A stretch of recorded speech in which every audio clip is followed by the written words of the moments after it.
Hi friends, welcome back to our channel Sarukrish creations.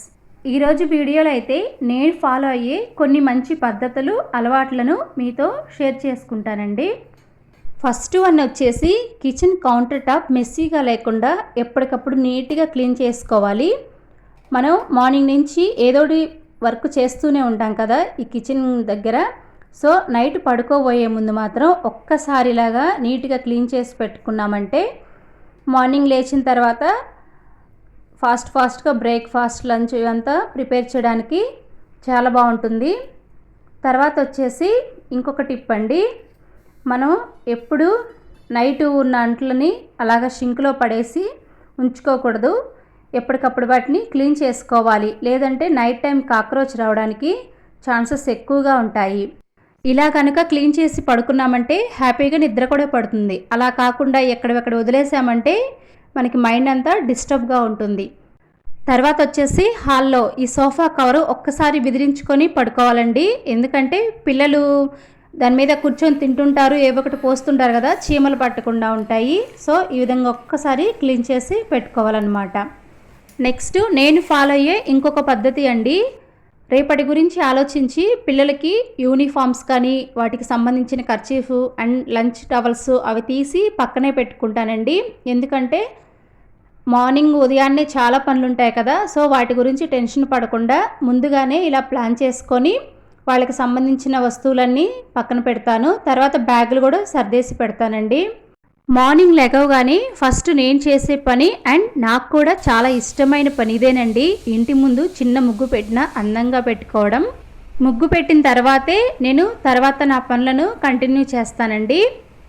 First వచ్చేసి hot water. పిల్లలకి నేను hot water తాగడం అలవాటు చేశాను. డైలీ ఒక చిన్న గ్లాస్ అయినా సరే తాగుతారండి. తర్వాత ఇంకొక టిప్ అండి, గ్యాస్ స్టవ్ మీద మనం వంట చేస్తున్నప్పుడు ఇలా గరిటెలు ఉంటాయి కదా, వీటిని స్టవ్ మీద ఎప్పుడు పెట్టొద్దు. వీటి కోసం సపరేట్గా ఒక చిన్న ప్లేట్ తీసుకొని వాటి మీద పెట్టుకోండి. ఎందుకంటే ఆయిల్ జిడ్డంతా స్టవ్ అంతా పడి మనం ప్రతిసారి వాటిని క్లీన్ చేయలేం కాబట్టి ఆ ప్లేట్ని అయితే ఈజీగా మనం కడిగేసుకోవచ్చు. ఇక్కడ స్టవ్ మీద వాడిన బట్టలని వాష్ చేయడానికి హాట్ వాటర్ కాగబెట్టానండి. తర్వాత ఆ వాటర్ని బకెట్లో వేసి కొంచెం సర్ఫ్ వేసి నానబెట్టామంటే ఆయిల్ జిడ్డు అయితే చాలా ఉంటుందండి. ఇది నేను చాలా ఎక్స్పీరియన్స్గా చెప్తున్నాను. నార్మల్ వాటర్లో కన్నా హాట్ వాటర్లో ఇలా కొంచెం సర్ఫ్ వేసి వాడేసిన బట్టలను కానీ వాటిల్లో నానబెట్టి వాష్ చేసామంటే కొంచెం కూడా జిడ్డు లేకుండా కొత్త వాటిలా ఉంటాయండి. ఇది మాత్రం నేను ఒక 4-5 క్లాత్స్ అయిన తర్వాత వాటిని ఒకేసారి వాష్ చేస్తాను. అంటే మనం ఒక్కొక్కటి వాష్ చేయాలంటే ఈ పద్ధతిని మనం ఫాలో అవ్వలేము, ఎందుకంటే ప్రతిసారి హాట్ వాటర్ కాగబెట్టి ప్రతిరోజు ఇలాగా వాష్ చేయలేం కాబట్టి. ఇక ఈ పనులన్నీ కంప్లీట్ చేసుకున్న తర్వాత పిల్లలు స్కూల్కి పంపించడం కూడా అయిపోతుందండి. వాళ్ళని పంపించిన తర్వాత ఇల్లంతా ఒకసారి ఊడ్చేసి మాప్ పెడతానండి. ఇంతటితో క్లీనింగ్ అంతా కంప్లీట్ అయిపోతుంది. ఒక్కసారి ఇలా శుభ్రం చేసి పెట్టుకున్నామంటే మళ్ళీ ఈవినింగ్ వరకు ఇల్లు అద్దంలా మెరుస్తూనే ఉంటుందండి.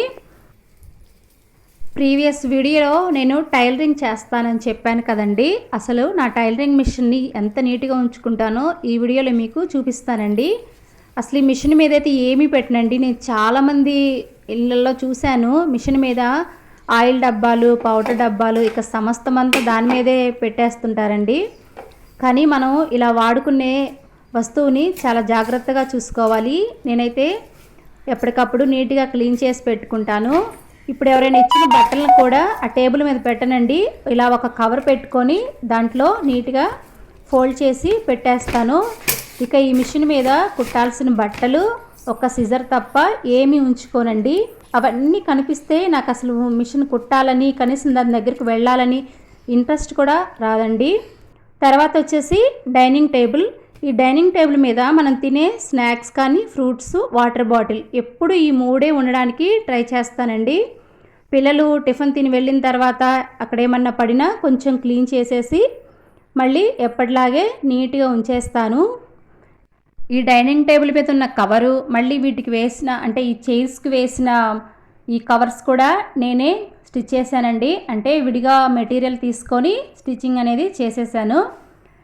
నాకు ఇలాగా ఏవైనా వస్తువులకి నీట్గా కుట్టుకోవాలంటే చాలా ఇష్టం అండి. అలాగే మా వాషింగ్ మిషన్ కూడా కుట్టాను. ఇక్కడ ఈ కవర్లు ఏంటని చూస్తున్నారా? అసలు ఒక్క కవర్ కూడా నేను బయట పడేయనండి. ఈ కవర్లన్నిటిని ఇలాగా ఫోల్డ్ చేసి ఒక పెద్ద కవర్లో అయితే పెడతాను. కొంతమంది టైలరింగ్కి వచ్చేటప్పుడు అంటే బిల్డింగ్లో వాళ్ళు అనుకోండి కవర్ లేకుండానే వచ్చి ఇచ్చి వెళ్తుంటారు. సో వాళ్ళకి నేను అలా అయితే తిరిగి ఇవ్వనండి, నీట్గా కవర్లో పెట్టేసే ఇస్తాను. మనం ఏ వస్తువులైనా అంత ఈజీగా పడేయకూడదండి, కొంచెం ఒక్కసారి ఆలోచించుకోవాలి. దీనివల్ల ఏదైనా యూజ్ ఉంటుందని. యూజ్ లేకుండా అయితే ఏది ఉండదండి, మనకు అది ఏదో ఒక టైంలో ఖచ్చితంగా అయితే ఉపయోగపడుతుందండి. ఇవి కవర్లనే కాదు, ఇంకా ఏవైనా ఇంట్లో వస్తువులు ఉంటాయి కదా, కనీసం పనికిరాని వేస్ట్ కార్డ్బోర్డ్స్తో కూడా మనకి ఒక్కొక్కసారి అవసరం అనేది ఉంటుంది. సో వాటిని కూడా జాగ్రత్తగా పెట్టుకోవాలి. ఈ వీడియోలో నేను ఫాలో అయ్యే కొన్ని పద్ధతులు మాత్రమే చూపించానండి. నెక్స్ట్ వీడియోలో ఇంకొన్ని మంచి యూస్ఫుల్ టిప్స్ అయితే మీకు షేర్ చేస్తాను. సో ఫ్రెండ్స్, ఇవాళకి ఇదేనండి వీడియో కనుక నచ్చినట్లయితే లైక్ చేయండి, షేర్ చేయండి, సబ్స్క్రైబ్ చేసుకోండి.